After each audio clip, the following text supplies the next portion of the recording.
¿Recuerdan ustedes el caso de Junior en Carmen de Patagones? Se trata de un chico de 15 años, un adolescente, fue a la escuela, les dijo a sus compañeros, hoy va a ser un lindo día, sacó un arma, mató a 2 de sus compañeros e hirió a unos cuantos. Vamos a hacer como un paralelismo entre lo que acaba de suceder en la ciudad de Denver, en los Estados Unidos, donde un hombre ingresa también a una sala de cine armado, y bueno, esta la tenemos más fresca, mató a 12 personas y hay más de 40 y tantas personas heridas. Ahora, ¿cómo han tratado los medios un caso y el otro, Mariana? Es inevitable la comparación, por lo menos para los argentinos, porque no tenemos otro recuerdo más que ese donde anclar nuestra memoria. Entonces, sí o sí vamos a ese lugar.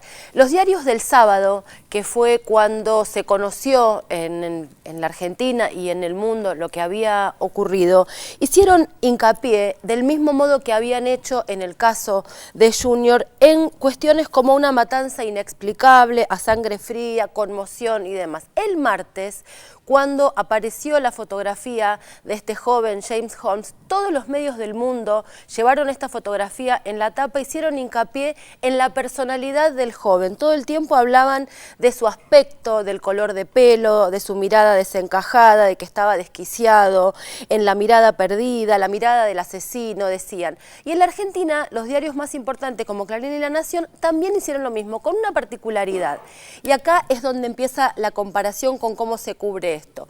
Todo el tiempo el acento se pone en la cuestión individual, en la patología del joven. Nunca hay una pregunta sobre las cuestiones estructurales, es decir, como si fuera un caso absolutamente aislado del resto de la sociedad. Y decía una particularidad, porque en esa etapa que veíamos recién del diario Clarín de ese mismo día, del martes, lo que veíamos era que se hablaba del caso de la patología individual de este joven, y en una situación donde había habido un robo se hablaba de inseguridad sin tregua, es decir, de algo que tiene que ver con un fenómeno social. En cambio, lo de este joven en los Estados Unidos supuestamente nada tenía que ver.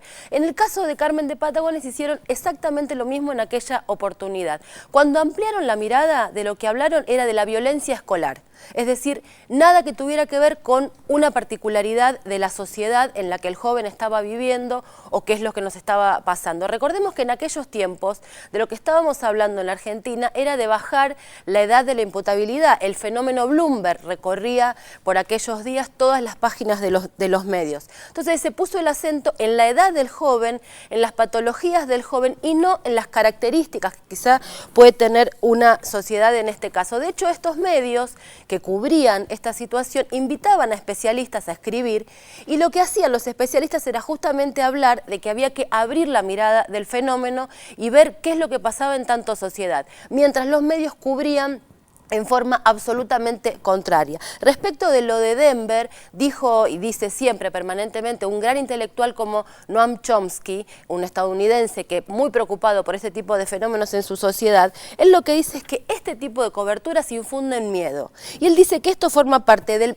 perfeccionamiento de los mecanismos donde domina el terror, sabiendo justamente que del miedo brota la obediencia al poder. En ese sentido es que uno puede ver un cierto entramado, no a propósito, pero sí quizá con cierta, digamos, en la misma línea de camino de cómo se cubre respecto de qué es lo que se pretende mostrar. En lugar de ampliar la mirada y ver las cuestiones más estructurales, se individualiza el fenómeno sin que podamos pensar qué otra cosa pasa aparte de la patología de la persona que comete semejante crimen.